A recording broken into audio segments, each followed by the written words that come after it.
Uh, Jim, everybody looks so sharp today. Wow, Merry Christmas morning. Good morning. Yes, good morning. And how many things can we possibly use the phrase good morning for? Tolkien told us all about that. Hello, welcome, Merry Christmas. Happy holidays, everyone. It is Christmas morning, and we are here continuing our live stream special holiday edition of the deep dive into the Lord of the Rings scores with Jim Wirt and Doug Adams joining us as our remarkable musical guests. Now, previously we had done the whole Hobbit film extended versions trilogy, and we did a deep dive on the Howard Shore score and the extraordinary compositions and the instruments. Now, following up on that Hobbit trilogy, we're here at part 2 of the Fellowship of the Ring. So we are continuing now with the Lord of the Rings trilogy and commentary and insights on Howard Shore's amazing accomplishment in this musical world, Middle Earth. But keep in mind, folks, we are now on part 2. There will be links here, and of course, click follow and subscribe on our YouTube channel because it is there. You will find the archives of our previous deep dive conversations. And just yesterday on Christmas Eve, we did Disc 1. Oh, here we go. Now I have put my 4K UHD Disc 2 in the player. And for all of you who are following along, there will be a countdown clock so we can hit play, begin the film at the exact same time. Welcome to everybody. You know, I have to say welcome to my guests as well. How are you guys? Welcome. Merry Christmas. How's it going? Merry Christmas. Merry Christmas. Very good. Thank you. Merry Christmas. Good to be here again. Wasn't it the least bit surprising to see that not only did Santa take the cookies and the milk last night, but he also took those spare masks that I'd left right there, you know, on the tabletop. You know, he's got to go into so many strangers' homes. No wonder he needs a few. And he's very health conscious. Yeah.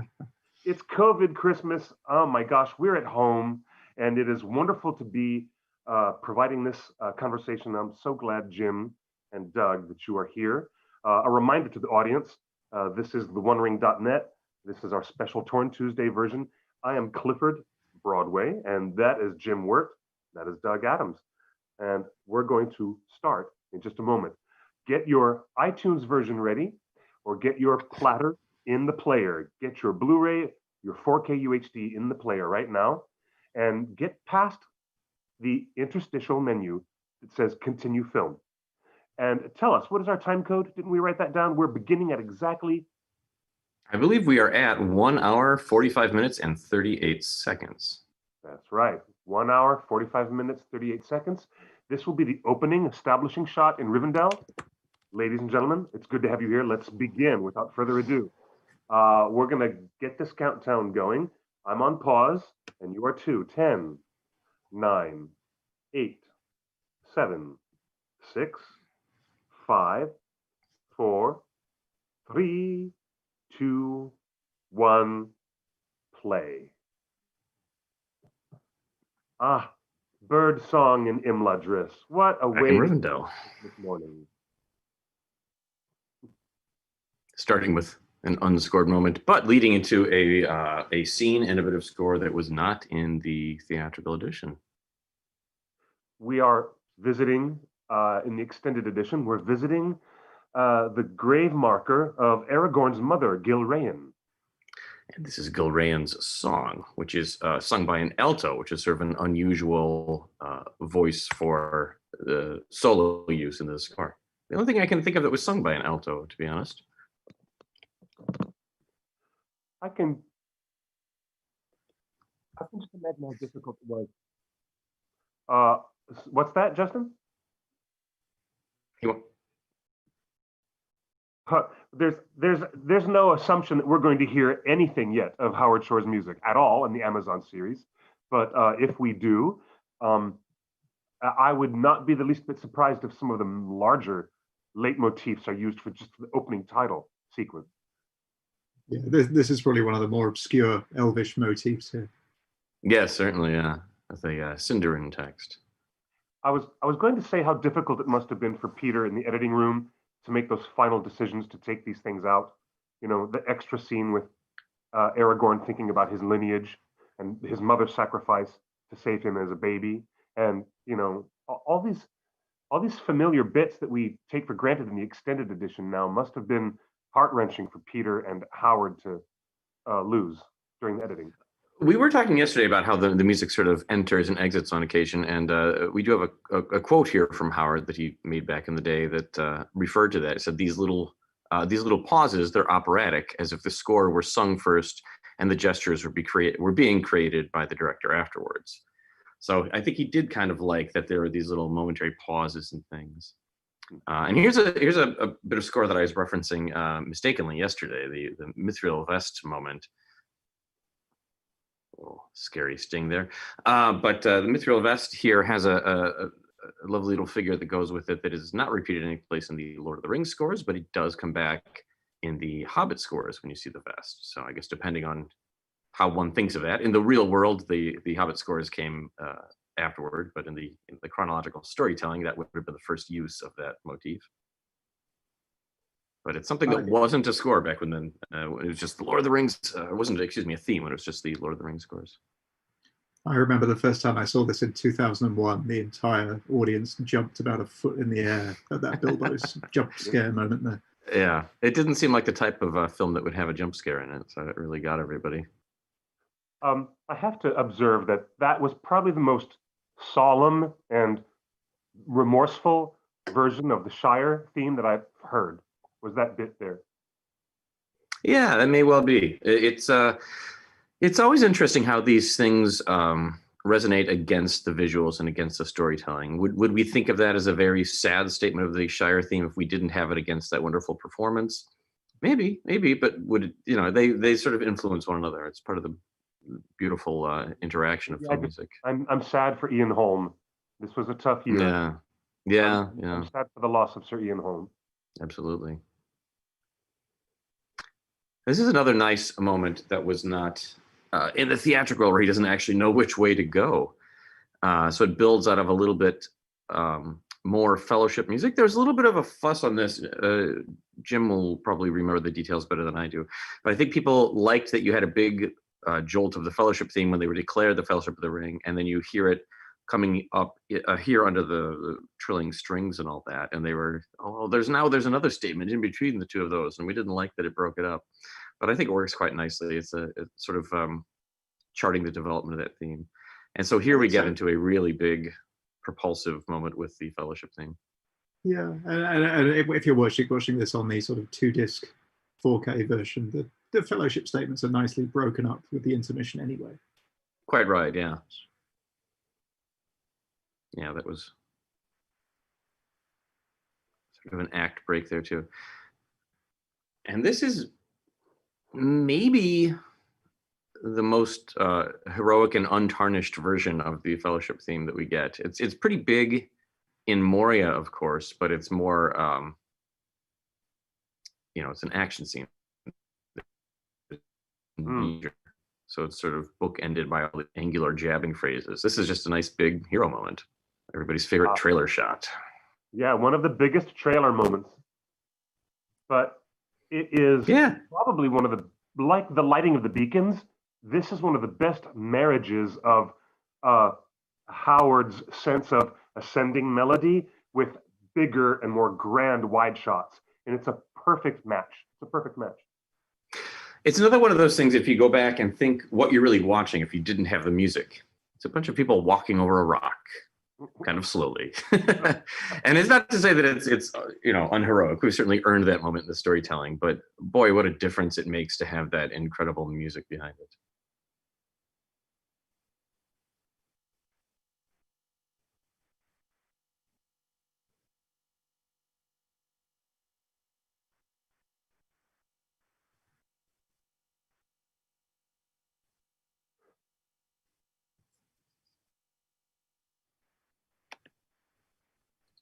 Low strings entering here, and we've got a bit of thematic connection to some of the Shire stuff, and also some of the darker moments that the Fellowship is about to encounter some spies.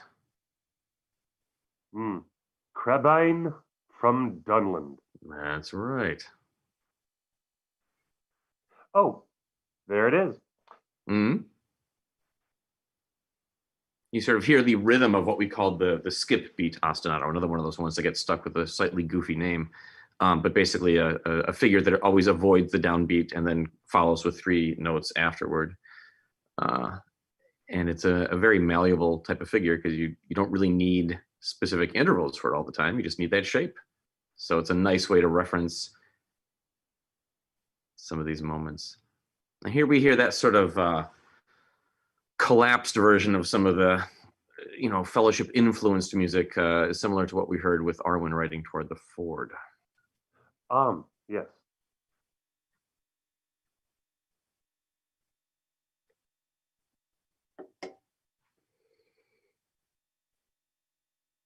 Now here's a theme that sort of takes them over the mountain, and we'll hear a few references to this along their journey. I think I heard a harp in the background there. It was just a lovely flourish.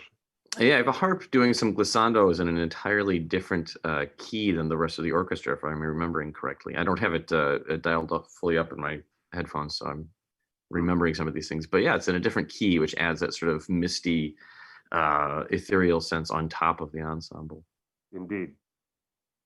Correct me if I'm wrong, Doug. Isn't this the first time we hear the seduction of the ring with the choral text? That's correct. I don't think we have the choral text in there with the boys and all that when they leave the Shire, which of course is the previous usage of that. These themes, these sort of disparate themes for the ring, that's another wonderfully apt bit of development where these themes sort of combine as the ring gets closer to Mordor. So in this score, they're all pretty separate, independent themes, but they do start to overlap and cohere as we get closer to the end of the story. But that's a discussion for another night, I suppose. And there's our 5-beat pattern. Back to Isengard music. Yes, yes. And you can see that we're in full industrial mode here. Timpani pounding away, bass drum, taiko, all these low percussion instruments, brainophones, drums with heads, skin. And those low horns in the horn section, what's the lowest notes you're getting? From tuba?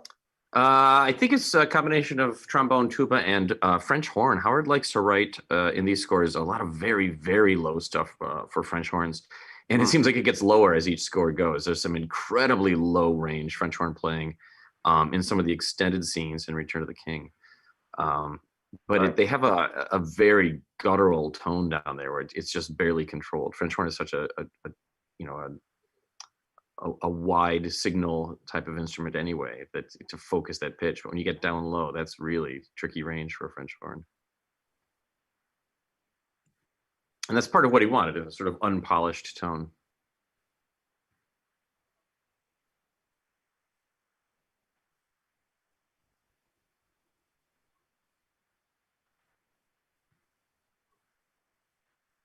Now you're starting to hear some of the, and he's used it a bit before, but he uses these minor harmonies in an almost what we would call a sort of pan-diatonic style, I suppose you would say, or a language where he's not always doing 3-note triads, chords or stacks of thirds or fourths or fifths or sort of our standard building blocks of chords.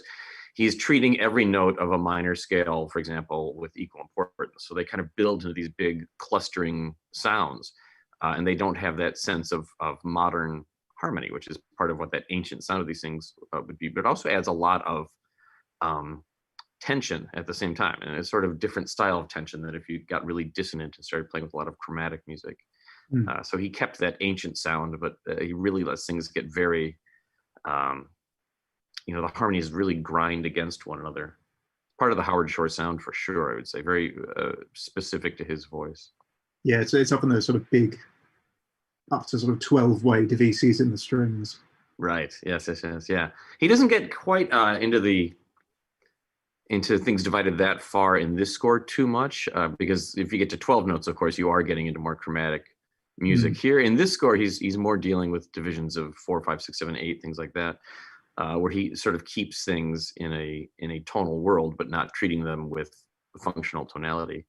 But yeah, he does eventually get into those wide, busy strings. I can remember the string players would always spend a lot of time trying to figure out before they would do each recording, each take of these, of how exactly do they divide these things up, because those aren't standard divisions. You don't, in your cello section, you don't have a standard way of handling an 8-note chord. You sort of have to discuss it beforehand. And since you use those so often, there's a lot of talk. Yeah. Yeah, I've seen a few interviews with the LPO players who I think refer to them as short divises now. Yeah, right, exactly. And here's again that line for when they set out over the mountain pass, that wonderful string figure. Yeah. And another extended scene, isn't it?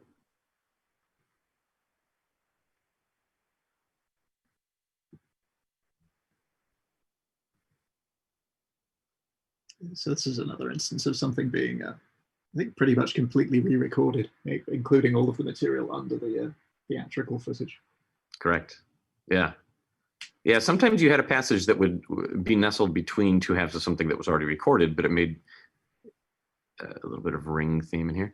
It was much easier just re-record the entire composition rather than sort of, record 26 bars in the middle of it and try to fidget it together in the studio. So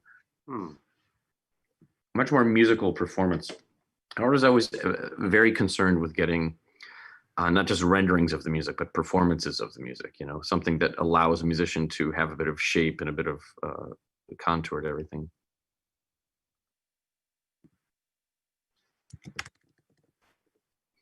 Now we're coming up probably in this score, I think, Jim, see if you agree, but I think the most pronounced moment of aleatoric music in Fellowship, which will be for the Watcher. Oh boy. Trying to think of anything that really has that much improvisation in the orchestra anyplace else in the score. No, there's certainly a lot of it, but it's everything here, right? I mean, there's a sort of an underlying rhythm in the percussion and a few gestures in the brass, but everything else is right. Yeah, just a set of pitches and instructions to go nuts. Right. Yeah, you'll hear the percussion beneath it, as Jim says, and there's a wonderful rising trumpet line as it sort of the Watcher crawls out of the water more and more. And those things are notated more in a standard way, but the rest of it's not. There's a great figure here that you're going to hear. That rising chord line that we just heard as he tries to open the doors, and you will hear a bit of that return when the elves arrive at Helm's Deep when we get to Two Towers. So there's a nice connection there. Just major chords rising by a whole step, essentially, but a nice callback. I think the choral text is the Doors of Durin. That's right. That's right. Durin's song. I'm not sure. It's Khazad-dum, anyway. We're definitely in Khazad-dum territory now. Yes, the first Khazad-dum singing in the score. And I think we're getting to the only instance in any of the Lord of the Rings scores where there are quarter tone figures. As the water begins to ripple here, you'll hear the basses do these little bent pitches that aren't quite half steps, so they're notated as quarter tones. If anyone can picture the piano, it's the notes between the keys on the piano. So, piano, if you go from one note to the next, you're moving by half steps, and this is using quarter tones, which string players can do because it's just how much you're adjusting your finger. Yeah, so it's a really creepy, slithering texture. It is, yeah.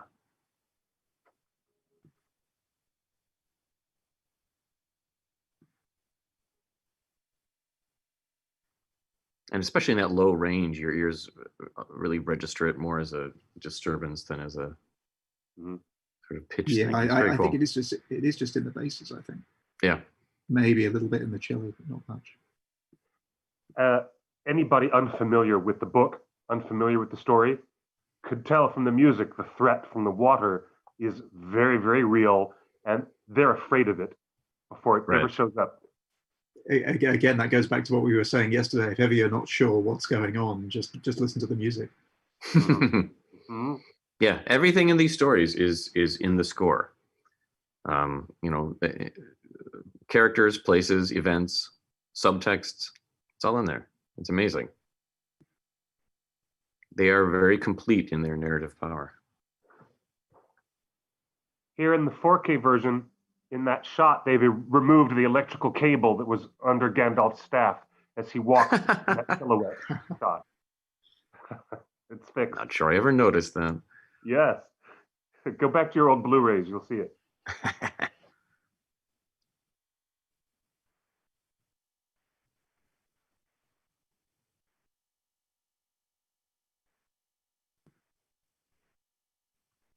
Hearing some of those clustering string figures there, along with some aleatoric writing.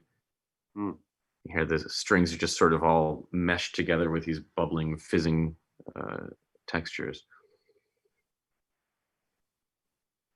And here we go, the first of many horrifying tentacles. Yeah, we sort of call this in the book, it was the first of 3 quote-unquote monster sequences that Shore had to deal with coming up here. So you have the Watcher, you'll eventually have the Cave Troll, and then, of course, building to the Balrog. And each one of them is treated entirely different in the score. So they're not really, that's that wonderful aleatoric stuff. Listen to the orchestra just creating these wild snarls. That's the effect of having every section sort of do their own versions of improvisations. Now, those trumpets there on top, those would be notated normally, that rising figure, but they fit on top of all this other swirling, horror music, really. Yes.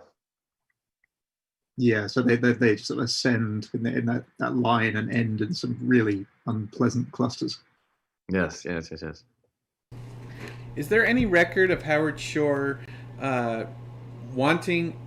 initially wanting a certain instrument for a certain thing, and then in the studio realize, oh, that should be a different instrument? Is there any instance of Howard wanting an instrument, trying it in the studio, and finding that it didn't really work? There was a lot of discussion, I think, beforehand, but I'm pretty sure by the time things got to the studio, they were pretty well decided upon. And some of that went into the Hobbit scores as well. There was a lot of discussion about having a lot of recorder music for the Shire to represent a slightly earlier age of the Shire and the Hobbit. I'm trying to think on Lord of the Rings if there was anything that they tried and it just didn't work. I know he tried all sorts of different fiddle instruments. I think they ended up, I know they ended up commissioning a double fiddle for later down the line in the stories. But they tried a lot of different things building to that. I think they even tried like bowed guitar and things like that. A lot of, just how to sort of evoke a something with an ancient quality to it that isn't pinned into real world history. But again, I think all those things they figured out really before they get into the studio. Studios are expensive, those things. The moment you rent those things and the clock hits a certain time, thousands of production dollars are going out the door. So you don't really want to experiment in the studio too much if you don't have to. It's a good way to make producers upset. Indeed. So now as we go into Moria, we're going into the very first music recorded for the Fellowship of the Ring. That's right, yes. So there was a big fuss. I don't know. There was at least comment made when they decided that they would switch for the second and third Hobbit scores to use the New Zealand Symphony Orchestra. And I think a lot of people have forgotten that was where the very first music was recorded. They did a lot of these scenes in Moria for the Cannes preview in 2001, May 2001. And they recorded those in New Zealand. They hadn't moved into England they didn't move into England for recording until later that year.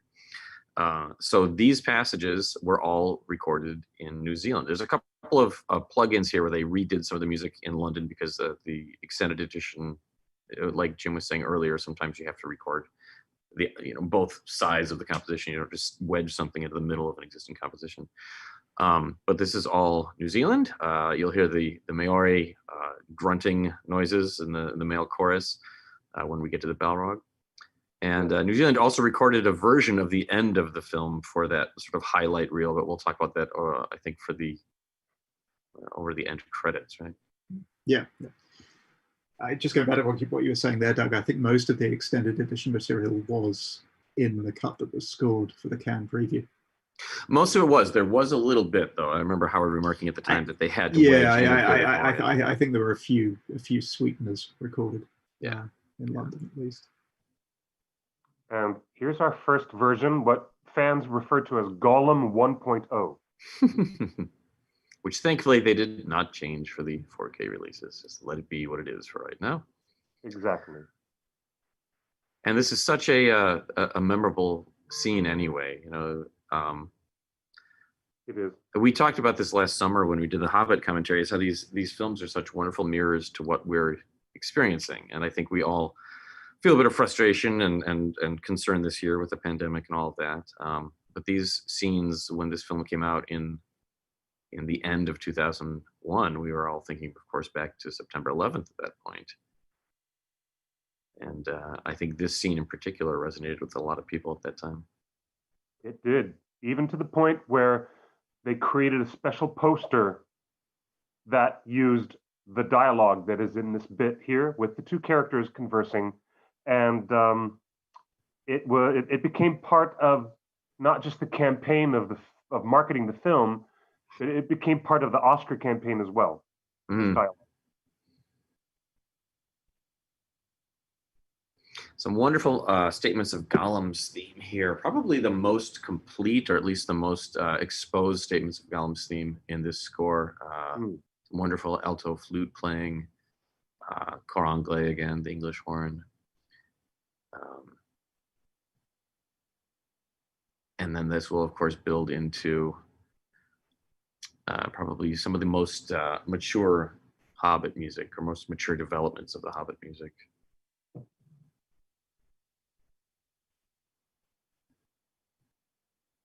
These scenes still get me, these bits of score, no matter how many times I've heard it. These were such, they were important events in a lot of our lives, but I really, so much of my kind of early footsteps into adulthood were accompanied by this, and things that I was getting to see and experience that I never thought I'd have a chance to in my entire life. I still, and Jim will appreciate this, every time I get to the scene, I feel like I'm, back at the KKL and Lucerne, and those were wonderful events.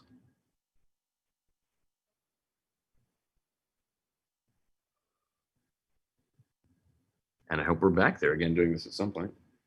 Let's hope so. Yeah.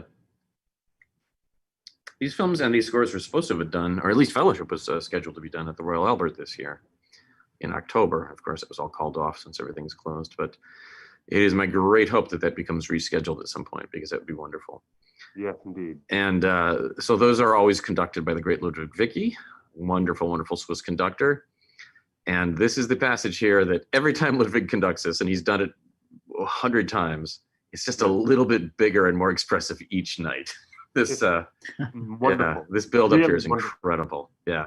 This might, I don't want to speak for him, but this seems like this could be one of his favorite passages in the score, but he really leans into it these days. It's wonderful. This crescendo coming up right here.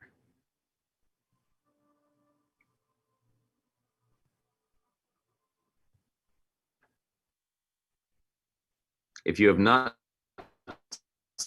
seen scores done live, I cannot recommend it enough. And maybe for that passage alone, it's worth the price of admission. And I get no money for saying that, so that's an honest opinion. Absolutely. I'm with you on that.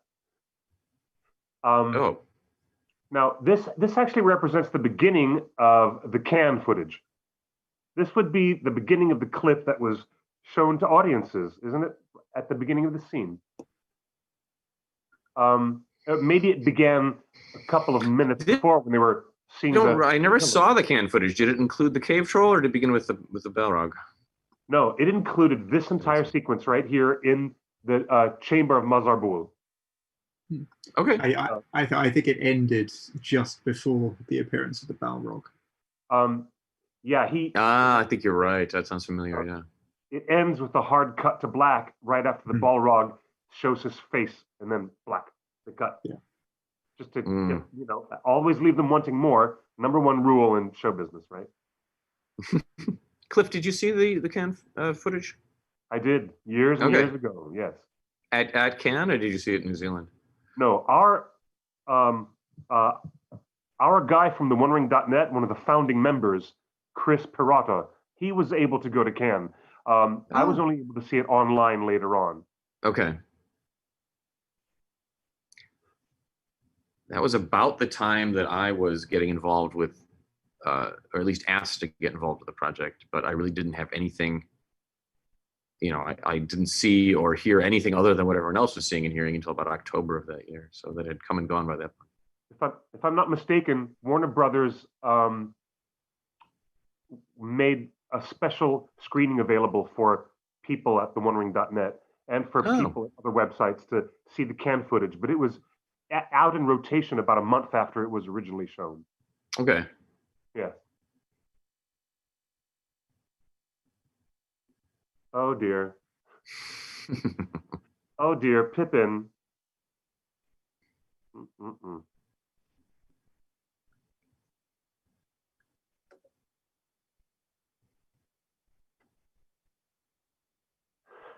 Billy Boyd giving his most upset expression there. These scenes here make Return of the King so much more sweeter. The way that Pippin and Gandalf get along in the third film. It builds from this. Yeah, there was so much to pay off in terms of story and score. I know that was one of the big discussions that Howard and I, by that point I was more involved with Return of the King, and he would ask, are there any themes that I'm not paying off? I need to, make sure that everything sort of has its moment as the story wraps up. So that was something I think all of the people working on this were very conscious of, is how do you, if you're going to set it up, you have to eventually come back to it. Indeed.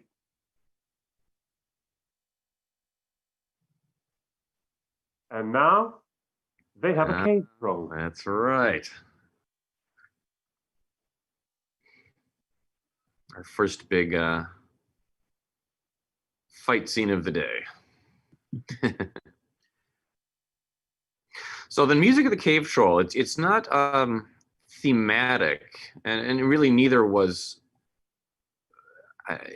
arguably, any of these monsters. They don't have a theme or a motif or something comes back, but they do have specific colors and textures that are used only for these moments. So the music here is entirely different from what you heard from The Watcher, which was that snarling, aleatoric, fizzing, bubbling craziness. This is all very heavy and leaden, and it's all about the sort of physical motion again of the troll, which is entirely different from the Watcher. So it's going to cut out for here in a moment. There we go, and it's not going to come back until partway through the cave troll's little tantrum he's going to throw here. The music won't come back until the cave troll deliberately goes after Frodo and makes a point of going after Frodo. Then the music comes back. Right. Which is great storytelling because, again, what's the greatest risk that they have at this time? Bingo. Yeah.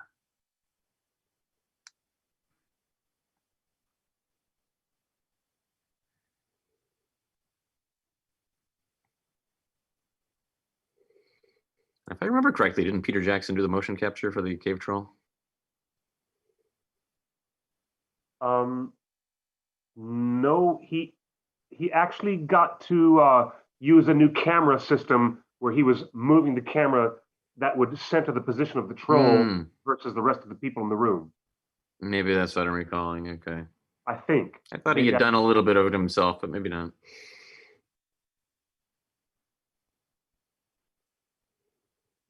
A couple of nice little extended moments back in the sequence now. Mm-hmm.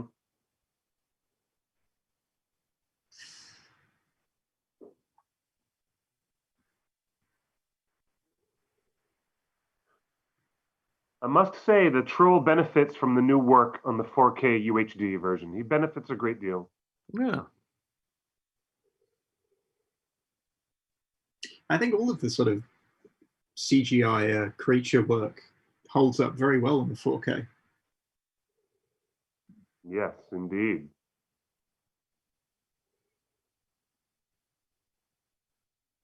Considering it's nearly 20 years old, it could look much, much worse than it does. Mm-hmm. I watched something else from 2001 the other night. I cannot remember at this point what it was, but it looked absolutely ancient. Yeah, so now here's the orchestra coming back in. Mm-hmm. And you will notice that timpani and low percussion have an almost melodic type of writing here, so that it's a line down there that gives it so much weight and heft in the orchestra. So all of these little Moria pieces were slightly longer, as they were recorded so early in the process. As the film was sort of nipped and tucked between April 2001 and release, the music was edited a bit accordingly.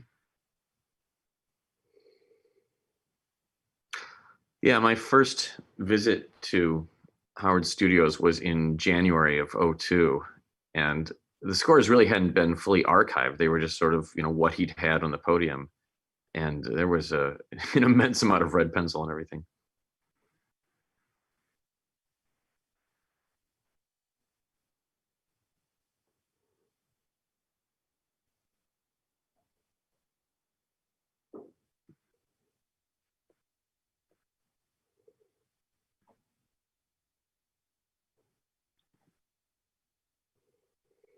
We come back here to a little quote of the Dworodelf theme, that moment that I said that Ludwig has such fun conducting every evening, sort of echoing, a once beautiful place where now bad things are happening. So it's not a sort of the most literal use of leitmotifs in the score, but it is still completely packed with meaning. And again, showing how these scores function differently from here's character A, here's character A's theme, here's character B, here's character B's theme. They are much more concerned with place and import and, a little bit more sophisticated method of storytelling.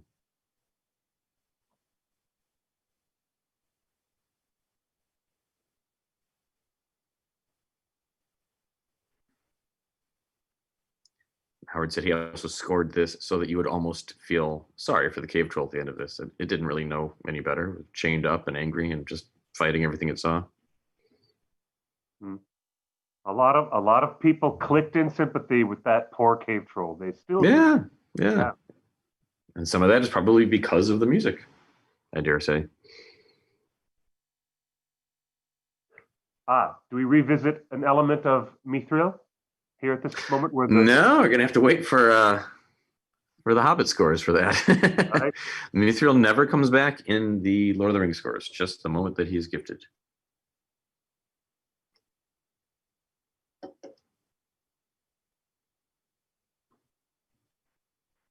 It looks amazing in 4K. I have to say that again. And forgive me, audience, for redundancy, but the little details in the costuming and the props and the weapons are just a visionary delight to see it like this.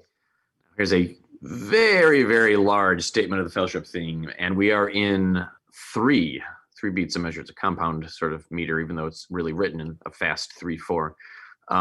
But it's giving that sort of swift feeling to it, and it is surrounded by all these thudding, nasty bits of orc and goblin, and look at that looks great. Very soon the Balrog music as well. Yeah, we did have a question on Twitter about this. What was the question? Because the version of this piece that's on the complete recordings is ever so slightly shorter than the version on the original album. Yeah, a couple of repeated bars were snipped out just to make a more cohesive listening experience. It's a minor trim. It goes back to what I was saying earlier, that these pieces were recorded very early and just conformed to the film at a later stage. And it's the conformed version that's on the complete recordings. And a lot of times the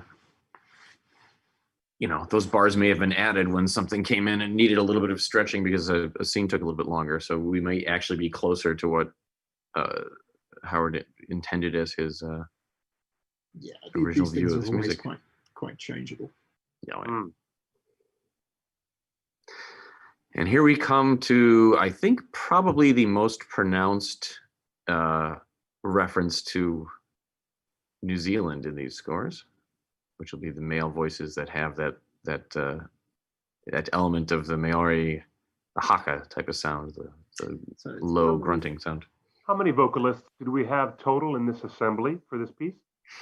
It was a sizable group. It was a chorus, and then it was augmented with rugby players who had a little bit more of a violent approach to the grunting than did the trained singers. Yes, of course. I remember right. that footage that Michael Pellerin had for us. That was great. Yeah. In the appendix. The mix on this is slightly different to the album as well. The grunting is front and center in the mix here. Is the I only have this in one ear. Is the grunting in the center channel, or does he still keep it in the surrounds? Do you remember? It's quite enveloping. Okay. I'm pretty sure it's in the surrounds. Yeah, this whole sequence here. I'm often asked at events, what's your favorite theme or what's your favorite part of the score? And I do give a different answer every time because it's hard to say. But boy, it doesn't get much better than the sort of endless build of this section. You can never quite tell where you're hitting the climax of the scene, I guess, until Gandalf falls. But it just builds and builds and builds. There's, such a great shape to everything here. Jackson likes these action scenes where there's always one more thing happening and something else goes wrong and something else goes wrong and you can't you can't really get your footing. And I think that gave Howard an incredible chance here to really do a bit of quote unquote action scoring, but in a very long shape. He's able to keep building these things and keep piling on the tension. And it just creates such a wonderful long form type of piece. Some of those stacking trombone figures there are slightly thematic for the for dwarvish material in the Hobbit scores as well. Mm-hmm. There's not a lot of dwarvish music in the Lord of the Rings scores, save for this section. This is sort of our moment to feature the dwarves, musically speaking. But he did sort of mine some of the ideas from this section, well, no pun intended, when he got into the Hobbit scores. He did. I mean, it was nice to actually see a living dwarven culture in the Hobbit. Right, yeah. You just kind of get you Gimli. only really see a dead one here. Several, yeah. That four-step ascendant thing that the brass is doing, yes. Mm-hmm. A lot of this is moving in parallel fifths and parallel fourths and things like that, which give a very it's a very pure sound in music, but it's kind of stony and kind of unadorned and very column-like, and all these things that echo perfectly with the visuals. More spot-on cultural scoring. And we nice big cymbal crash into the Fellowship theme. Yes. As they have maybe their last heroic moment as a 9-member Fellowship. Yeah. Still in 3 beats a bar. But we're back to the grunting. Almost that waltzing type of uplifting Fellowship. Yeah. Type of thing. I love it. Fleet of foot, yeah. But they're in trouble now. That was where the cut happened at the end, right where he shows his face there. That's it. Cut to black. That was the end of the canned footage. Okay. Okay. So this is still music that was recorded in New Zealand in April 2001. So even though it wasn't all used in the Cannes preview, they still kept it. Yeah. Just quickly, that was an appearance where New Line decided to show this Moria segment at the Cannes Film Festival prior to the release of the film, and it made the whole world go crazy for anticipation for this. Yeah, it was for people who, I have to say nowadays, weren't old enough to remember the build up to these films. There was quite a degree of excitement because people knew something special was happening, but weren't really sure what it was. I think it's probably very similar to the build up to things like the original Star Wars back in the 70s, where people knew that there were these crazy guys flying spaceships around their garages and couldn't figure out exactly what it was until months later, and the world went crazy for it. And it was a similar thing here. You shall not pass. Do you know what he's doing here? He's casting a spell. And the time that it takes and the spiritual effort it takes to do that is why we take those beats to get to that point of Gandalf standing there. He's casting a spell. Now, this music will be recapped when this scene is recapped in the beginning of Two Towers. Of course, this time being entirely recorded in England, because Two Towers, the orchestra was always an English orchestra, LPO. But of course, the music continues on from here. So it's a very unique opportunity for Howard to continue a piece that originally ended. Yeah, so it starts in the same way and goes in a completely different direction. We also have a wonderful performance by a solo soprano here, Mabel Faltalou, who I apologize, she goes by a stage name these days, and I can't remember off the top of my head what name she's using professionally, so I apologize for using the name she was going by at the time. But this was another sort of bold move. We think of this now all the time, where you cut back and you go to slow motion, and the score stops addressing the action and starts addressing the emotion. But at the time, this was not a very usual approach to this type of a scene, type of filmmaking. It was very remarkable. And those four chords beneath the soprano will eventually become a bit more relevant as we move toward the finale of Return of the King. Yeah, we've got a way to go before we get there. Yeah, that's right. And so do they. This vocalist is singularly responsible for gut-wrenching the heart out of every rib cage of every audience. I mean, I remember when I first saw this film, the person sitting next to me was inconsolable. They had no idea Gandalf was going to die. They were just destroyed by this music and kept weeping through the entire Lothlorien segment over it. Couldn't stop. And he's the father figure. It's heavy stuff. Yes. Is this the bit that they used for the Superman trailer a few years ago as well? Yes, I think it is. Yes, I think it is. Was the excerpt that was used elsewhere and for Man of Steel, I believe. Yeah. We've also just transitioned back to material recorded in London.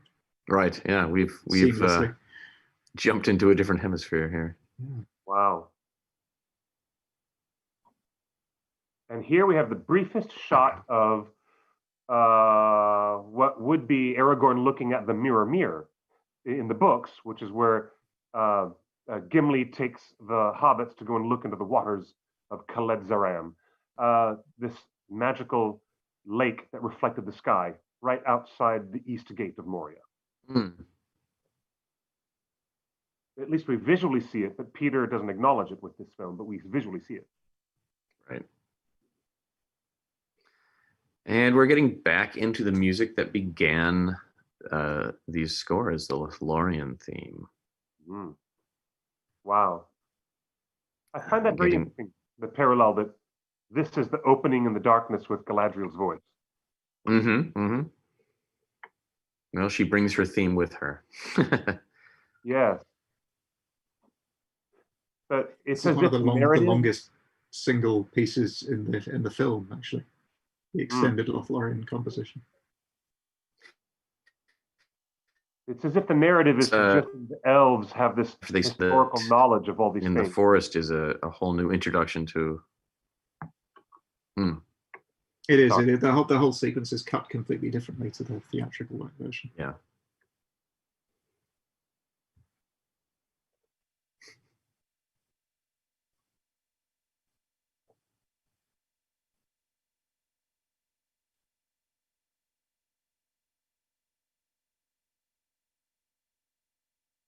So this is all additional. It's a nice moment where he sort of expands upon the Lothlorien style without really quoting the theme. So it's almost like an additional phrase.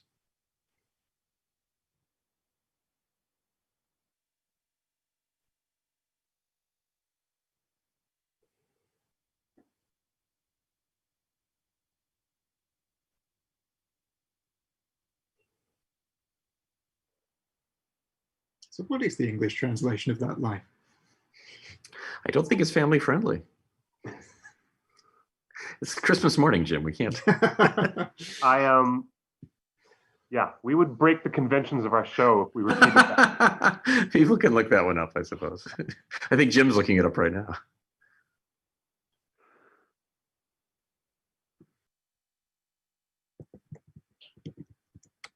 So you hear some lower brass on the Lothlorien figures there, which is not something that happens much in these, at least in the Fellowship score. It's almost always a vocal, a string or woodwind melody, usually fairly high in the range. But it's nighttime and there's a bit of mystery. You're not really sure if the Fellowship's in trouble or if they're making progress. So, indeed, and you can tell that Frodo is starting to internalize everything with the death of Gandalf, and everyone staring at him. It's intriguing. These are moments. So we've talked many times about the live performances of these scores, and they always do that with the theatrical editions. They don't do the extended editions because it's a long night and families, and sometimes they bring young children and stuff. But we've pushed for years. We'd love to hear them someday do the long versions of these films and scores, most importantly, live. I think that would be wonderful. This build-up is wonderful. This is unique to the long cut. That transition's entirely different. Mm-hmm.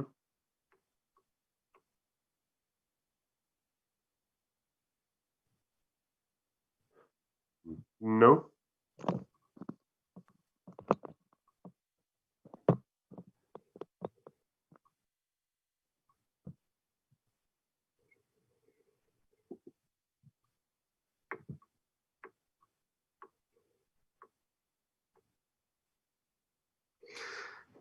So some of the music coming up here, the text is actually a lament for Gandalf, which is remarked upon by the characters. So it's sort of diegetic, sort of non-diegetic music. It's living in that in-between stage where it's possible the characters are hearing some of this singing, but it might just be the score and there's off-screen singing that we're not hearing.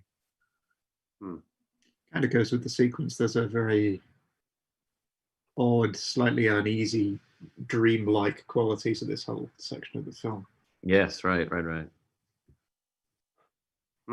Because we're under the influence of Nenya, the Ring of Adamant, that Galadriel is using to preserve the quality of timelessness in Lothlorien.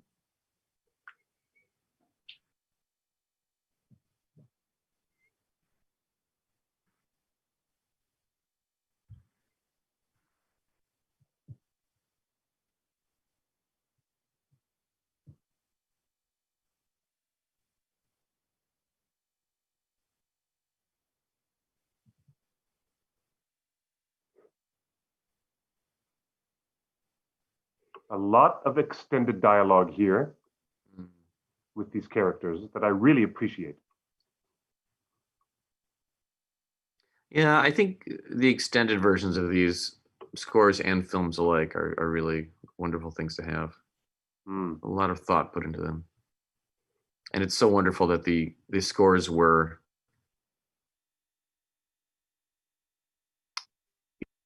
written and recorded to match these edits of the film. That's an incredibly unusual thing to do. Usually, the composer is hired for their 6 weeks of work, 8 weeks of work, whatever it happens to be. And after that, you just chop things up and hope they fit, and that's what you get. But to have Howard so dedicated to being involved with these for such a long period of time, it's a very special thing. Yeah, I can't think of anything, any other situation where this has happened, with the exception of The Hobbit, to a certain degree.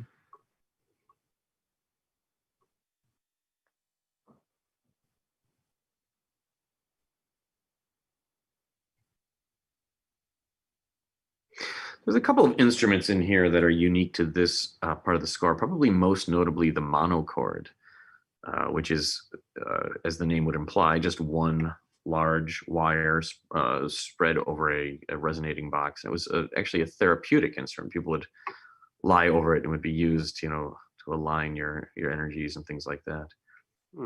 But it's used here for that sort of buzzing metallic tone.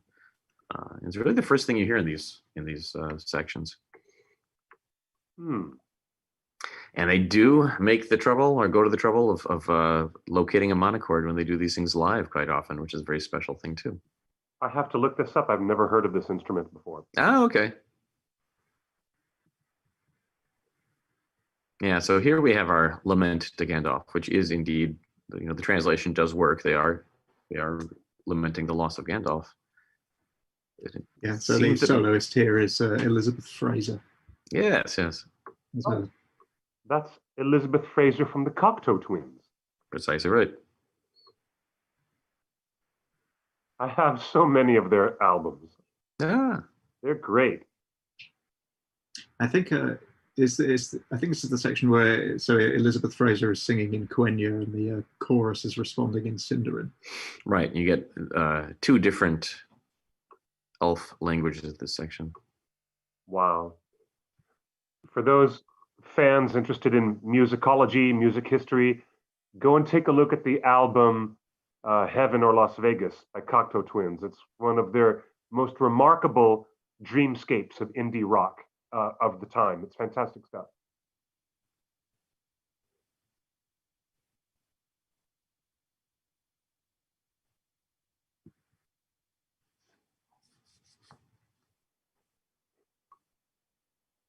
If I'm not mistaken, much of these scenes have the feeling of being slowed down, as if the motion of the visuals itself has been, slowed down. Seems likely, yeah. I think that's what they did with the scenes with Galadriel and Celeborn speaking. They overcranked the cameras to make everything appear slower, but then ADR'd the dialogue sort of at normal speed and pitch. I think most of this film is the dialogue has been replaced anyway. I think there's very little original dialogue in these things. Part of the reason being that most of the outdoor stuff was done next to an airport. And I did see some of Return of the King with the airport dialogue left in it, and it was just completely unusable. Mm-hmm.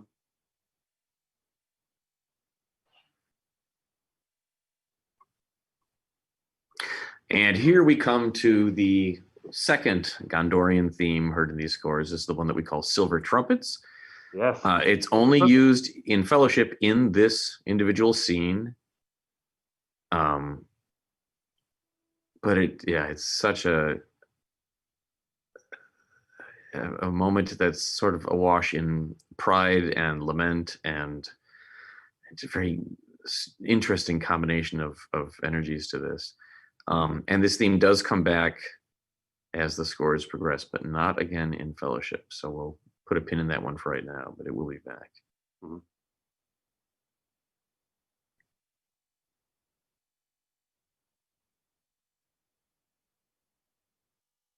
And you'll notice the figure does indeed pass to solo trumpet once he's mentioned the silver trumpets.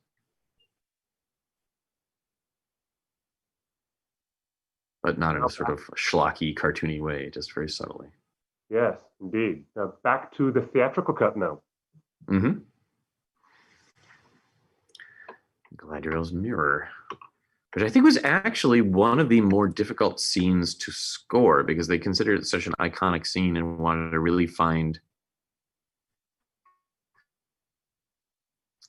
the perfect way to highlight everything. There were some earlier versions of things, especially during the vision sequence here. I think they scored that a couple of different ways. But we're beginning here with Galadriel's own theme.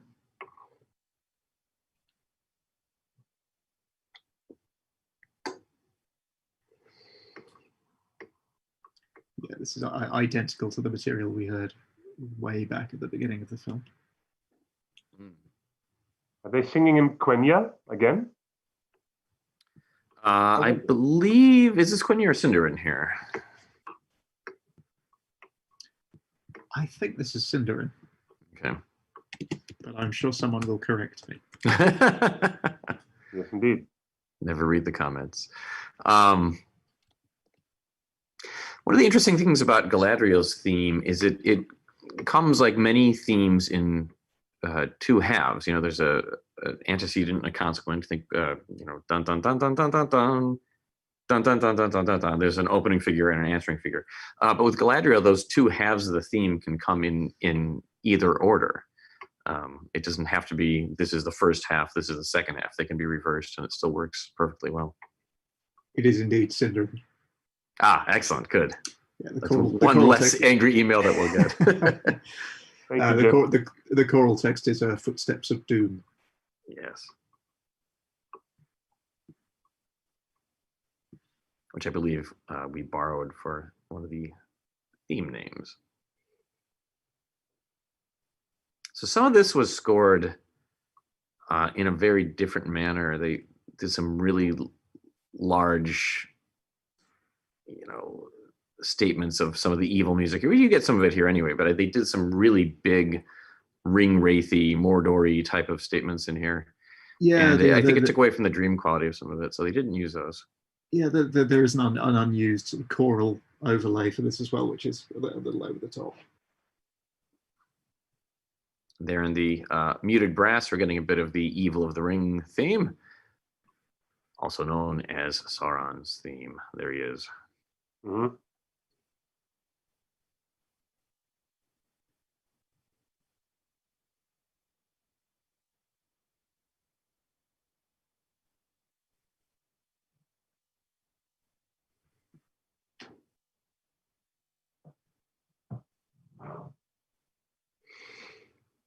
So this music here, this is yet one more example coming up where she shows a bit of her power.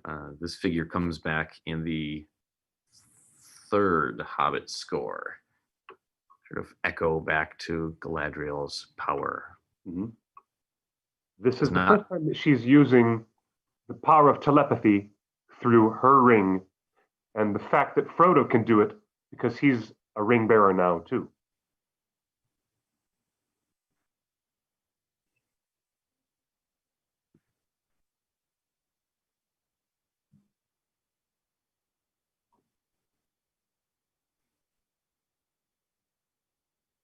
So you listen to these mounting triadic figures here,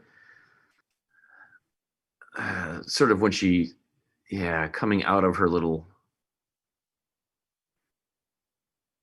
demonstration of her powers. But those brass figures back there come back in the Hobbit scores, but not in the Lord of the Rings scores. Mm. A dangerous glimpse into a corrupted Galadriel. I always appreciated at the time how carefully those effects scenes were scored.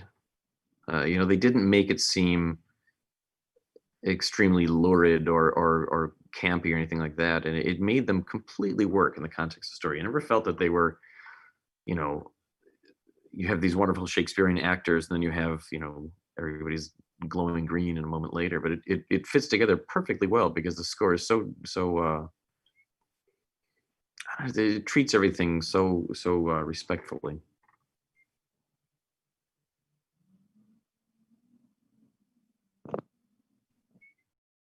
A little bit more of the journey music here. You'll hear this figure a few in the times. cornfield a while back with Frodo and Sam. That's right. Yeah, his journey is about to continue on again, but it is hitting a sort of marker in its progress.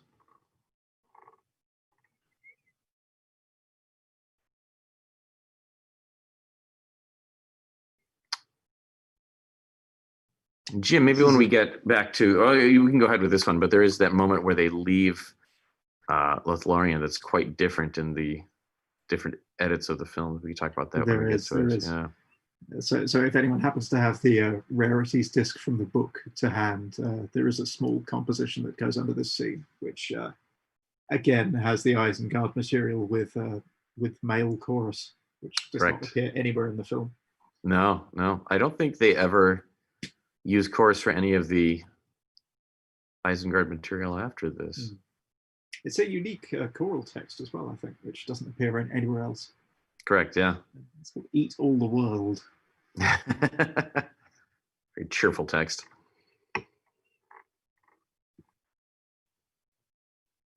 We're back to the 5-beat pattern. We're continuing to get more music of Metal and wheels, as they say.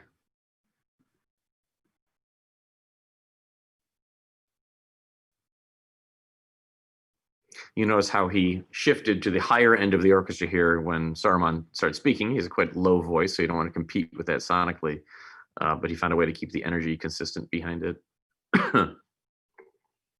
Composers are always having to be aware of what happens with sound effects, of course, but most notably the dialogue, because you have to know what's happening in the story. Yeah. There's a nice bit always of get out of the cello way of the rondo. dialogue. Yes, always get out of the way of dialogue, because if you don't, the guy with the dial will do it for you. So this scene here, this is very different in the extended edition when you see all the gifts being given and all that. So there's really an entirely different composition for the two different versions of this scene, the theatrical version and the extended version. And it wasn't like he went in and just stretched out something that existed for the extended version. He did an entirely different composition for the departure here. But I think both this are quite version, lovely. They are. I think this one was actually written first. I think you're right. But as I understand it, the film was shortened to its theatrical length of about 3 hours, just as scoring sessions were about to begin, necessitating a certain amount of rewriting. Yes. Which in some cases resulted in quite a few compositions that are quite beautiful in their own right. The theatrical version of this piece that's on the original album, and which we'll hear later if you stick around for the fan club credits, is a lovely piece. There's an extra bit in this new 4K release in that previous shot where she appears in the swan boat for the first time. Mm-hmm. There was a sound guy standing behind her in the background with cables and jeans and a shirt, and they've removed him. He's no longer visible. He's gone. Been banished to the realm where the cornfield car has gone. Yeah, like the Starbucks coffee cup in Game of Thrones. Yeah.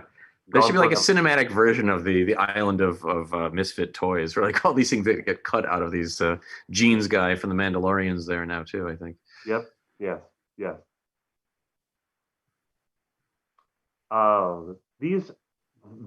This extra scene explains a great deal why Merry is so effective against the Witch King when he stabs him in the leg in this third film. Because you get to see this here. That's where he got it. Everything in this sequence gets paid off later. Except the hair. Yeah, except the hair. That remains slightly creepy. I don't know what she would have thought of that request, really.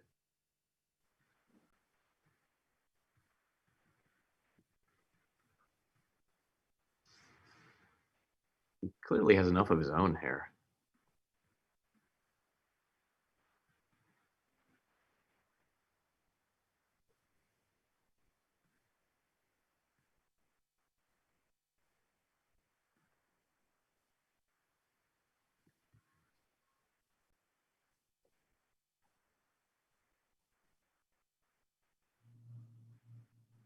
I suppose it shows that his attitude toward elves is softening. A great deal. In an incredibly bizarre manner, but...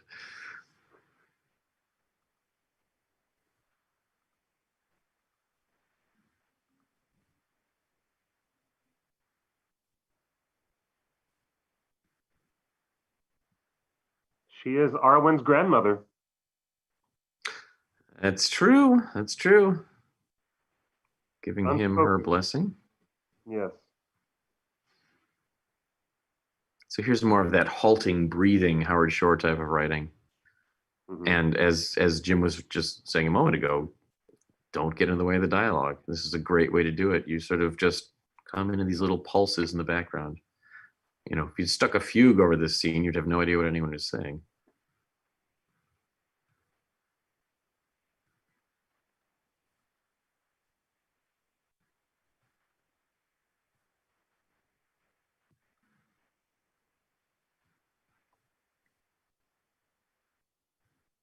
Wonderful, barely accompanied melody here. It makes it feel almost like some sort of Gregorian chant or something. I think we've talked about this before, Doug. We've described sort of Howard Shore's music as more horizontal than vertical.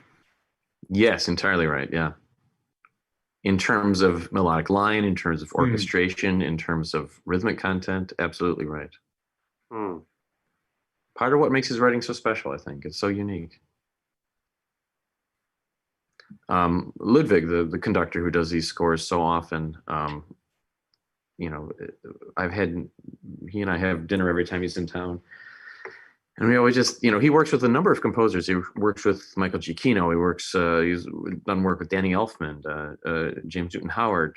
But we would just always say, you know, nobody writes like Howard Shore. He's the only composer that does this in film and concert music and anything. He's an utterly unique voice. We're very lucky to have him.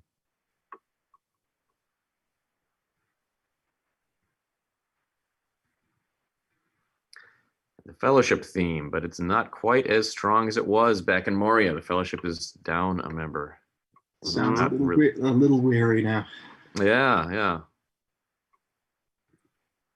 The Great River.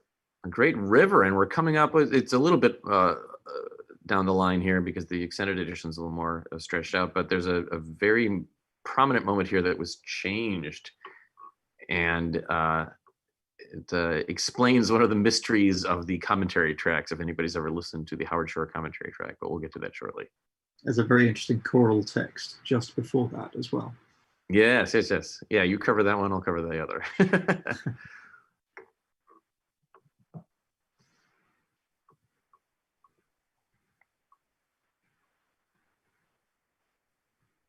So that Isengard theme is getting a little bit more, as the Fellowship theme gets wearier, the Isengard theme seems to be picking up energy, stronger each time here. And again, moving to the high strings to have that moment of pause, but keeping the 5 beats beneath it. Very clever ways of keeping these compositions coherent.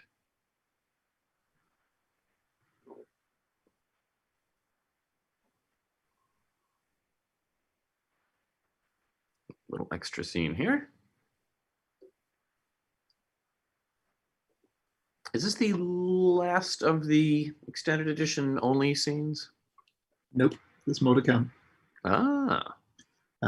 Again, I think this is one of those ones that was written back when the film was being originally scored, but never actually recorded until the extended version was assembled.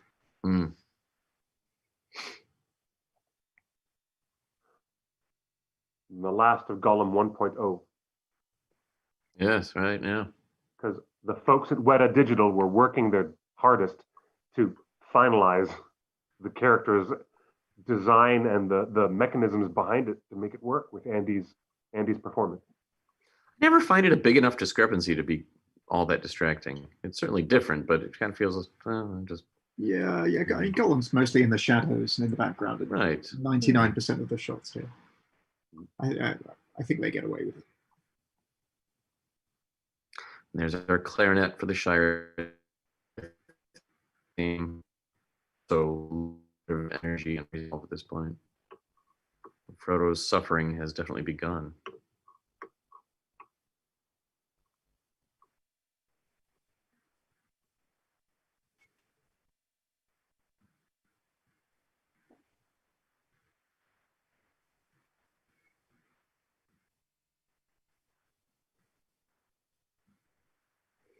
Boromir has never seen a Sean Bean movie, or he'd know it's not going to go well.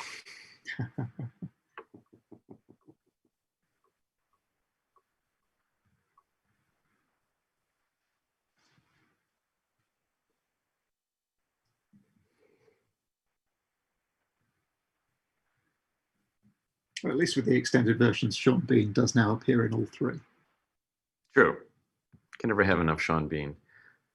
When I was working on the book, Boromir would always autocorrect to Boomer, which of course I thought was quite funny back then because it was capital B Boomer, like somebody's name, but now Boomer has a whole political angle to it. So this moment that, I was just going to say this choral text. Yeah, do the choral text. Right. Will reappear in the Return of the King. This is Elisar's oath. Yes. And the next time you hear it will be Viggo Mortensen singing it at his coronation. That's correct. Yeah. So on the commentary track, where Howard Shore speaks, he refers to this as an old, possibly Gondorian theme. But of course, we recognize that as I think probably this score's largest statement of the history of the Ring theme, which confused some people because they said, well, that's the Ring theme. What is that? Why are we calling that a Gondorian theme? The original version of this scene used a giant statement of the Gondor theme, the same theme that you do hear in the Council of Elrond and that you previously heard until they changed it in the prologue sequence. And it was a really large and really quite lovely statement of it. And we do have that on the rarities disc that comes with the book, but that was eventually changed and recomposed to use the History of the Ring theme. And I think when Howard was doing the commentary track, he was remembering back to the previous version of it. I think he didn't hear the full mix in his headphones. So he's referencing the early version of that scene that used a different theme. And it's really one of my favorite statements of the Gondor theme. It just so happens that it never got into the final score anyplace, but definitely worth hearing. I'm glad we were able to save that for the book. Yeah, there was a little featurette on the scoring of the Fellowship of the Ring that appeared, I think, online in late 2001, and that shows the Gondor version of that being recorded. Oh, cool. At Watford Town Hall. It's like every time they do a featurette online of Howard Shore music, it ends up being something that isn't used. They have that whole King Kong one as well. And the Hobbit one. Yeah, that's right. Yeah, they only feature unused music in the documentaries.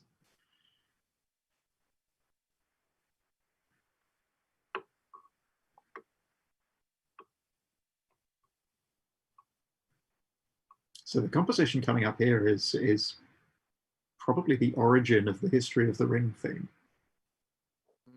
I think it appeared here before it appeared anywhere else in the film. Well, I think the themes themselves were composed in isolation before they were applied to anything, but it is probably the first scene that had it inserted. First application thereof, yeah. Quite right, yeah. And here it is. Yes. And it truly is an iconic theme. It makes sense why it was eventually used quite a bit more in the score than they had initially thought. And it keeps that ring in focus for so much of the storytelling. You know, this is another instance of the score having everything in it. We don't see the ring. They haven't yet begun to talk about the ring. They will shortly. But the scene is already about the ring, and we can tell from their gestures, from their glances, and the score gets right into that. You know, the score puts the ring into the scene before the filmmakers do. It's fantastic. Indeed. Again, don't watch the film. Don't listen to the dialogue. Just listen to the music, and you'll get the same story. Yeah. Indeed. Yeah. For people who are fans of musical storytelling, as are, you know, I'm sure a lot of people who love film music, and certainly people that love the kind of late 1800s, early 1900s, you know, the big orchestral, the ballet, operas, and the tone poems, things like that. These scores just they deserve to be toe to toe with them. You know, they fit into that world perfectly, and maintain their own identity. As we say, nobody writes like Howard Shore.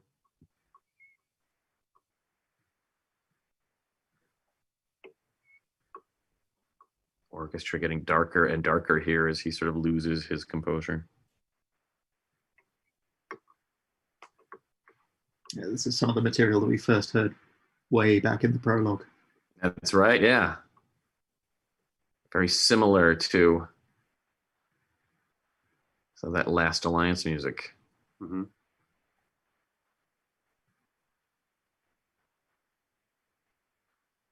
This 4-note figure right here, that's from the prologue as well. Yes. Another little creepy chromatic thing. Not a lot of chromatic writing in these, especially in Fellowship. Most of it tends to be based on tonal scales and modes and things like that. You get those little moments of atonal chromaticism that really stand out, unique flavor.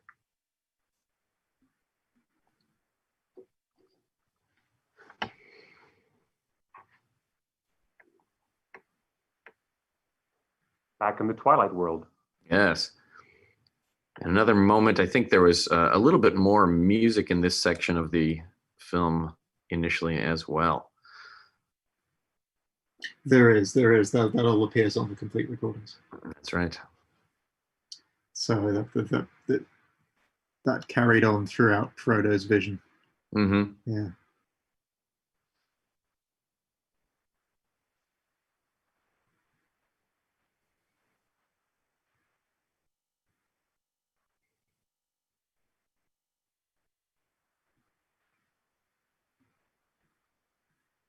It's fascinating how Tolkien writes that scene in the book where Frodo is on the seat of Amon Hen. It's really cool. Yeah. Yeah. It's extra cool the way Peter visualizes it there. Yeah.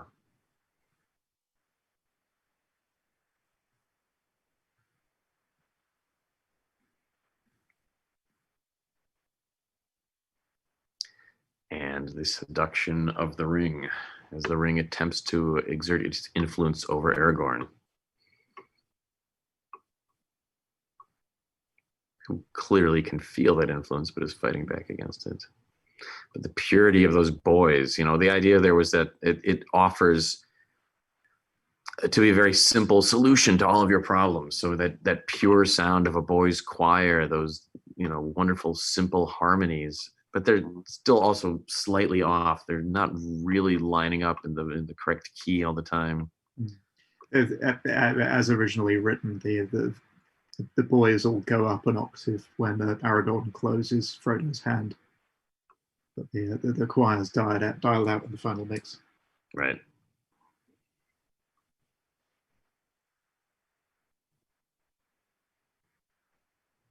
Last big action sequence coming up. Yeah. Here we go. Let's go. And we're getting a lot of these figures that are related to the Fellowship theme and will eventually develop into more of Aragorn's music, but that down and back up figure. Da-da-da, da-da-da, da-da-da. You heard a lot of that in the prologue as well. Mm-hmm. But it is very prominent here. And the underlying sort of 5/4. Yes, that 5 is beneath everything too. Well. Right. Everything comes together.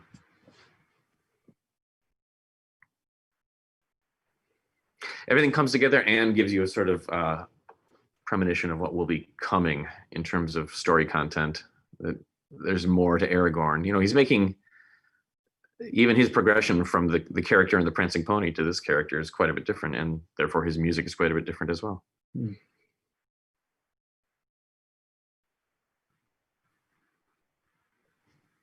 Oh, that's right. This is extended. He shoots more people with his bow and arrow coming up here. I forgot about that. There's some nice additional choral stuff as well. Right.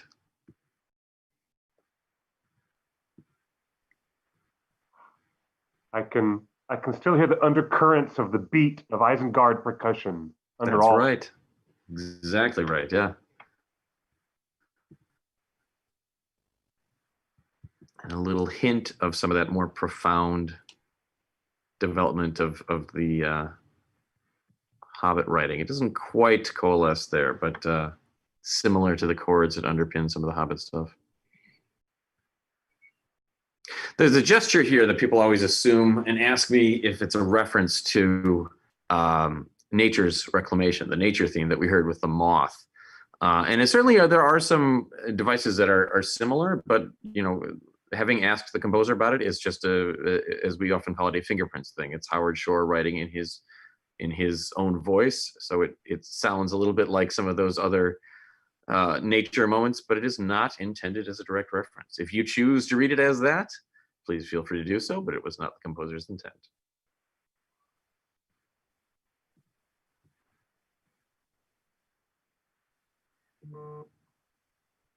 More of those down and back figures.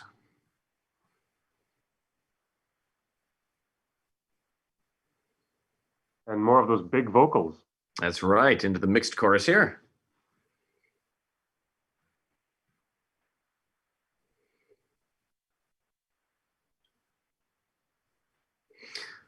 We're coming up. Yeah, we have extra bow and arrow music for this one too.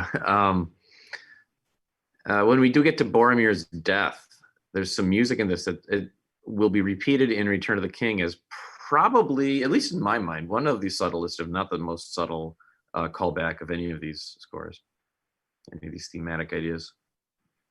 Now we're into extended edition music. Right, and all in 5 here. So the orcs are definitely more in the position of power here. The Uruk-hai is overwhelming them, so we're dealing more with their themes than anything else.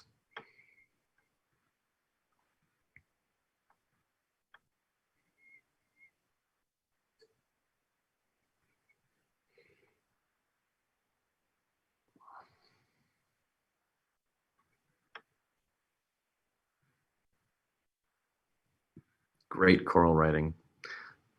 Howard treats the chorus very similar to how he treats the orchestra, where he lets a lot of times harmonies be very close to one another and a lot of overlapping of vocal parts, so things have a very contained sound to them. I think the text here is the death of Boromir. Yes, yeah. Which again is in 2 languages.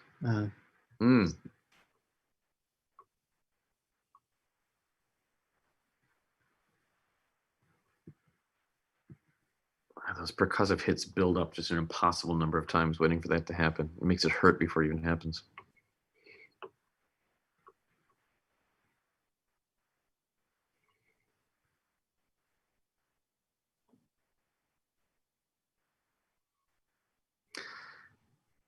And the music has backed off here. You know that he's not going to make it. In a cheaper version of this, heroic music would have kept going, and you would have been led to think that he's just barely winged. He'll be fine. He's going to keep fighting. But here, it's much more dramatic to know that no, he's not going to be okay. He's doing the best he can. He's not giving up, but he's not going to make it. And so the music is very honest about that. Much more emotional because of that, I think.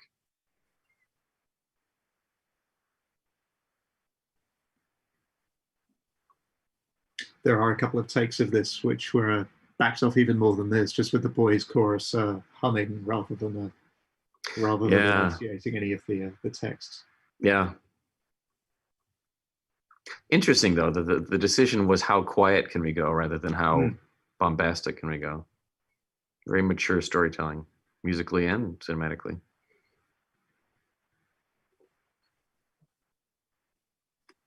Howard here hitting the overriding emotion of the scene rather than changing gears for the hobbits leaping in, rather than changing gears for the Uruk-hai tromping away. He's playing the bigger picture.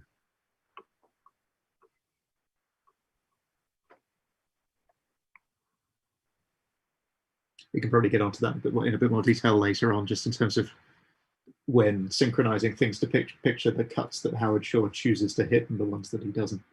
Yeah, it's very judicious. A very specific way of doing things. Yeah.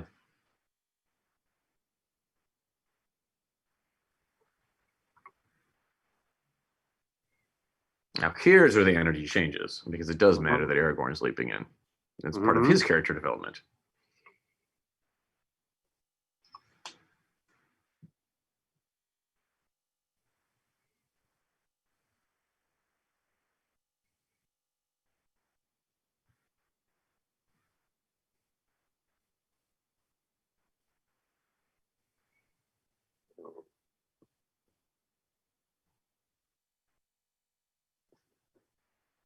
Gross. Merry Christmas, everybody. Yes. Happy Lurts, everybody. It's almost time for dinner, everyone. Get ready. Everyone will have a Lutz on top of their Christmas tree next week. Not him. Maybe just a head. It's a holiday tradition. Wow. another fine moment where Fellowship of the Ring is ready to destroy the audience emotionally yet again. Yeah. At this point, a stranger to the story has no idea, like in Game of Thrones, how many more of these lead characters are you going to kill off? Gandalf is dead. Boromir is dead now. And if it's Sean Bean, you're going to assume. Boat, you wonder, is Samwise really going to drown too? Yeah, that's true. You lose that that safety. Yeah, you do. At least newcomers who don't understand yet what's going on. I'm fairly familiar with these films, but when I watched the extended Return of the King the other day, the second half just destroyed me. It's hard to not get choked up. I would always, I had my go-to blame it on jet lag when I would see these things, fly into Europe and be part of some of these presentations. But these stories always work. They're just such iconic things. They deal with such relatable storytelling elements: gain, loss, love of home, the love of adventure, the balance that we try to find inside ourselves with all these different elements. There is something that everyone can connect to. Yeah, absolutely. Especially for me, when Theoden says to Éowyn in the Two Towers, "No more despair. I would see you smile again."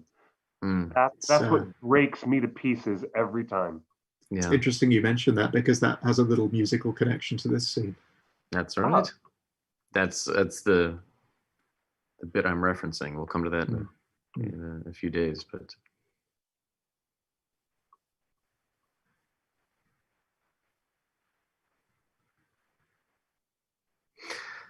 these moments around here are great examples again of using the boys' chorus. So the boys offered the lie of the ring to Aragorn, but they then offer the genuine piece to Boromir in his passing as well. And I think some of that came from there's a little sad bit of fellowship here. Some of that came from Howard's view of Hobbit culture being very youthful and very boyish, and just sort of the purity in this world, the innocence in this world. All fellowship chords in here. Yes, very sad, melancholy fellowship chords. Yes. Pondering its future.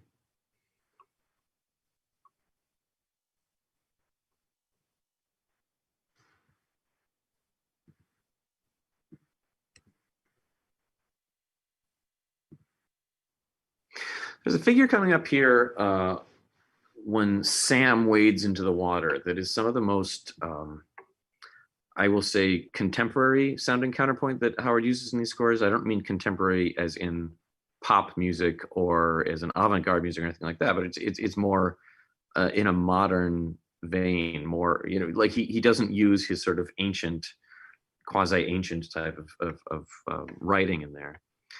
And he said he did that very specifically because he wanted that moment to feel a little more connected to present day of Sam going after his friend. It was sort of an earned moment of a little bit more contrapuntal complexity. And a great way to have these scores again build towards something. Not every, development doesn't always mean things are getting louder, or you went from a minor mode to a major mode or anything like that. It's not such blatant thing sometimes. Sometimes it's just as subtle as an extra line laid into the counterpoint, and it's such a delicate, small thing, but it gives you such a sense of journey. You had to get to this point where this sort of, here's the moment here where this sort of counterpoint is allowed. And what gorgeous writing for the strings.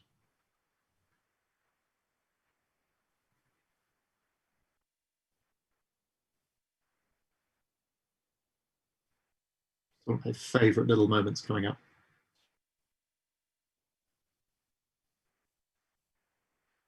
Which is it? It's when Frodo reaches down, Sam reaches up, and then they just grasp each other's hands, and you just get this gloriously warm chord.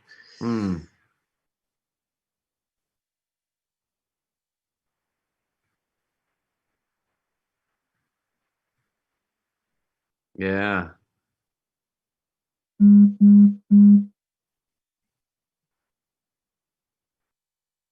Sort of dancing around the edges of a more developed Shire theme. It's a type of friendship that's different from what one would have in the Shire, regardless of these characters. But in the Shire, everyone's sort of just friendly and pleasant to one another, and I'm sure they have their petty squabbles and whatever. But here, it's, these characters are not used to having to be friends, in times of great adversity. And our whistle comes back. In fact, this is the first time we've heard the whistle in the Shire theme since maybe in the Shire. Did we hear the whistle outside the Shire at any point up until here? No, I don't think Rivendell, maybe? I think Rivendell was all clarinet. Ah. Yeah. I think it's back to their roots for that last little bit there. Fantastic. Farewell, son of Gondor.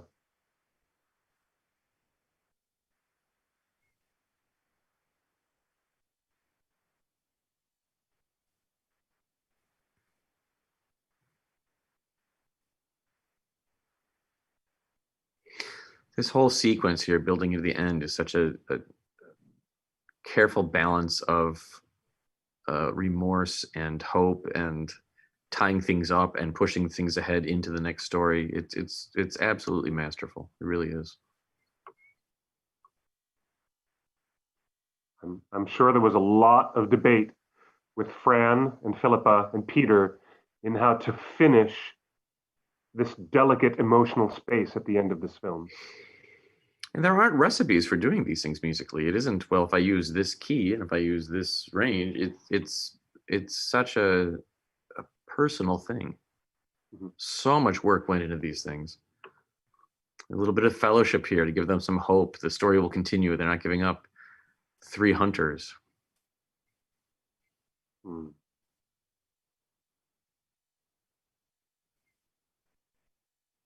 Yes.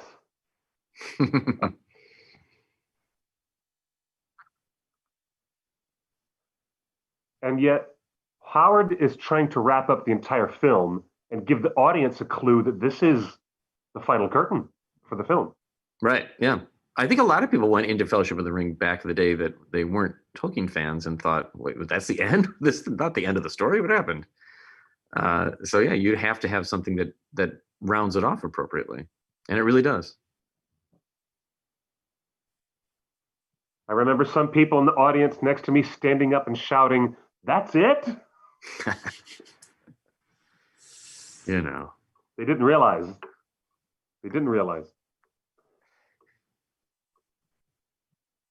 There's our whistle again. Beautiful and simple. A foreshadowing of dialogue in Return of the King. There's a lot of musical foreshadowing as well. Yeah. We'll touch on this over the coming days. Soon enough.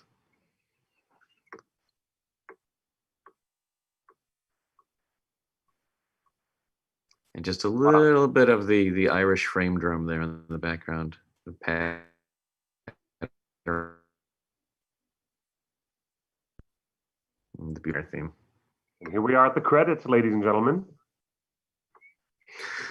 We made it. A long way to go, though. Wow. We did.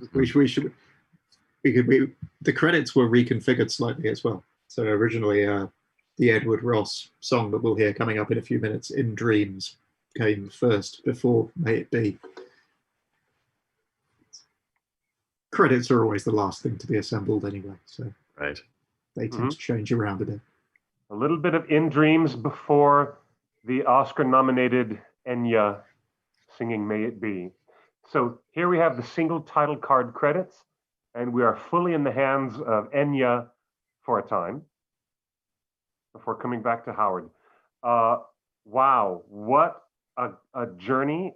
I can't imagine the strangeness of all this, because with the Two Towers and Return of the King, they knew they had a hit on their hands. But with this one, they did not know how the chips were going to fall. Do you think that impacted any of the later stages of Howard's work with Peter on this?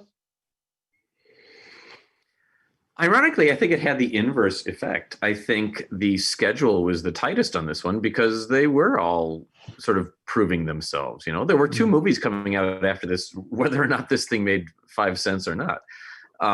So Yeah, exactly. they were very militaristic with their there's Howard's credit, congratulations, with the schedules and all of that. You know, they're very, very careful, and I think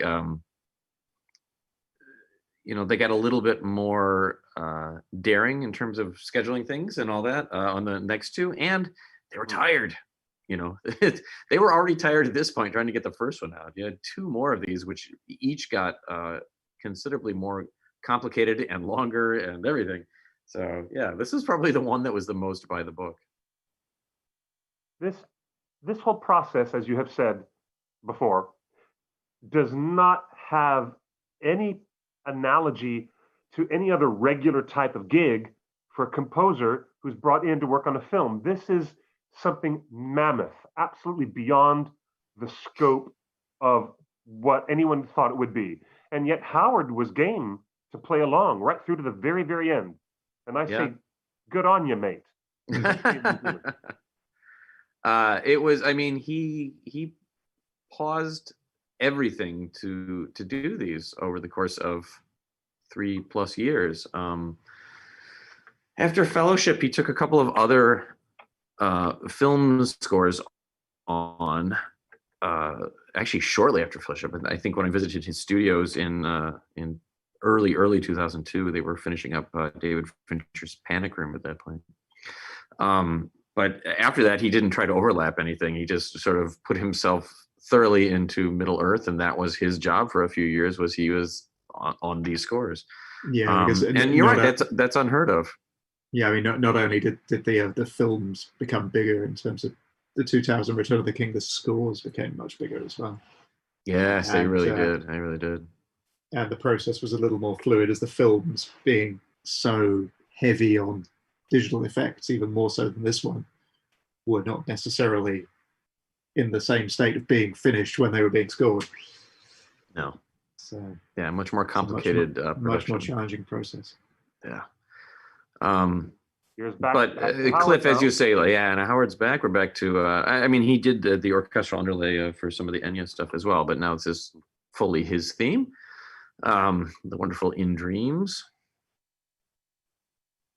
And he even works the Fellowship theme into these sort of punctuations. It's wonderful. Yeah, it's absolutely wonderful. Fantastic. But I have to say, this is also wonderful to have you with us on this wonderful discussion, gentlemen. For the audience who has been with us so far, thank you very much for joining us. This is where Jim Wirt and Doug Adams come together to be part of our community in the way that we've all been doing this. We're just thrilled to have this ongoing conversation with generations of fans around the world who have been endlessly fascinated with Tolkien's masterpiece of storytelling, and no less mystified by the skill, talent, and the apparent care that Howard Shore brought above and beyond normal boundaries of working on a film score to bring music to the world of Arda. We have much to look forward to with the future publication of the music of the Hobbit films, collaborative work with Jim Wirt and Doug Adams, also available right now. If you want, I know it's Christmas Day and you've already given your gifts, but in case you haven't gone, to visit your aunt down the road, grab a copy of Doug Adams' The Music of the Lord of the Rings films. Fantastic stuff. I can't imagine a better way to spend Christmas than with my extended The One Ring family. You guys are now extended family now with us. It's wonderful to do these things. I often remark on what an influence. Did I say Jim Ware properly? I hope I didn't. Jim Ware. Yes. I did say that wrong. Sorry. Perhaps I need another pint. Yes, that's true. A little Christmas revelry. Cheers. Cheers. my Christmas filtered water to help me get my names right. Sorry, Jim. Yeah, so many of these working on these things was such an incredible introduction into this world that it's been impossible to follow it up with anything. You feel like you came into this world at the highest level these things will ever be done, and you just sit back and go, that was amazing. The people that I met, the places that I went, friends that I made, experiences I had, it's incredible. So it's wonderful to be able to share this with people. And I know that my enthusiasm for these scores is in no way unique. I think it's a wonderful thing to be able to share with people. There's incredible meaning to these works. I think they're important as music. They're important as culture. They're important as storytelling. They're everything that art seeks to be, and I think it's wonderful that we can get here together on Christmas and sort of celebrate just how important these things are.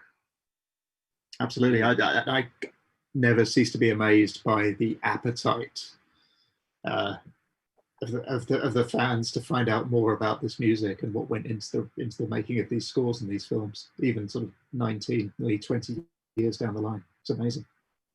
Yeah, I mean, we really are onto the point where the next generation is discovering these things. It makes us feel like old men, but here it is.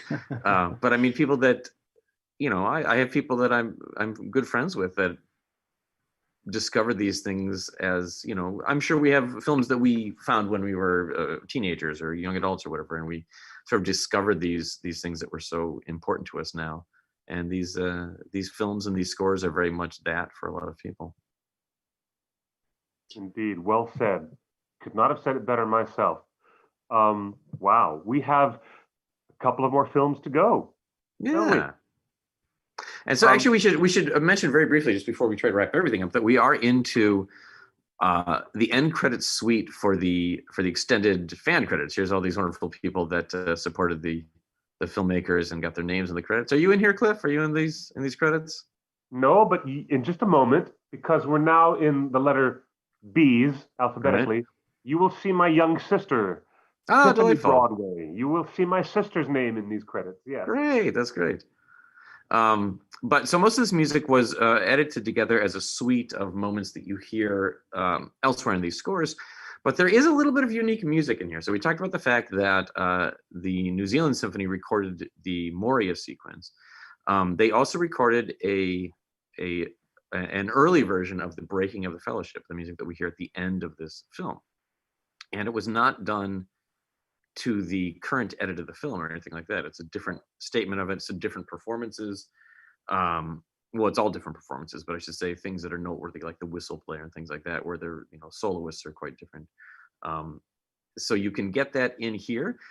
People always ask, well, why isn't that released on an album anyplace? Why didn't they put that out? Well, it's here. You can get it. We've made sure that we only wanted to try to put things on albums that were not available elsewhere because, despite the fact that these are, yes, giant commercial projects, it meant a lot to people that we weren't abusive of people's interest and dedication. We didn't want to put out things that you already had and say, well, now you should spend money on this again. It seemed very unethical. So we didn't want to do that sort of thing.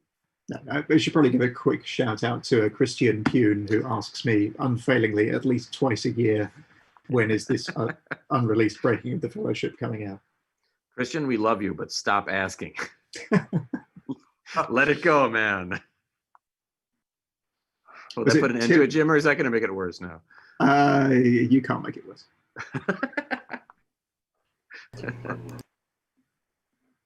Well, was it Tiffany M. Broadway, Cliff? That was it. You saw her. I thought it might be. Yep. She went. If you're watching, cheers, by. Tiffany. Yes. Cheers, hello. Tiffany, my LaCroix. So, we are going to continue. I believe this is where we're going to look forward to Sunday the 27th, possibly, gentlemen. For I think that sounds right. Yeah, I think that sounds right. Justin, are you there? Yeah, let's take a break for a day. Enjoy your Saturday, and let's come back on Sunday afternoon, and start up with Two Towers. And if you guys are available Sunday through Wednesday, you think we can marathon the rest of the trilogy? I think we can do that. Oh my All right. goodness. Not a lot of leaving the house right now, so yeah. Well, let's do that, Cliff. Let's continue the extended edition Yes. concert commentary, or I guess soundtrack commentary, watch along. Our continued dialogue with Socrates, the continued with Plato, the continued dialogues with Doug and Jim as we explore the musical world of Arda through Howard Shore's amazing efforts on the next two films in the trilogy. We really must continue our journey together, brothers. And so we shall. Indeed, we shall. We're going to encourage the audience to get your snacks and your beverages ahead of time. And we'll be looking at Sunday, the 27th of December, which is day after tomorrow. And this is the best kind of Christmas for me, because if I were with my family, I would be ignoring them because I would be in the room watching this anyways, with my family coming and going, trying to ask me questions about dragons and things, and it's the usual. But this is lovely to have your good company, gentlemen, and thank you for your insights today. It's been a pleasure. Yeah, absolutely. We'll do this again very soon. Always a pleasure. We are wrapping up. Thank you, everybody. Merry Christmas from the voice of Justin's past. And we'll see everybody on Sunday. That's the voice of Christmas past. We'll see everyone on Sunday. And so we say, for now, take good care, be safe. I am QuickBeam 2000 on social media. Doug Adams Music, correct? Doug Adams Music at Doug Adams Music on Twitter. That's right. And Jim? Jim J. Ware. Jim J. Ware. We'll see you folks online. And until then, good night and good luck. I would like to say also, very happy holidays to all. Buenas noches y buena suerte. Feliz Navidad. Merry Christmas.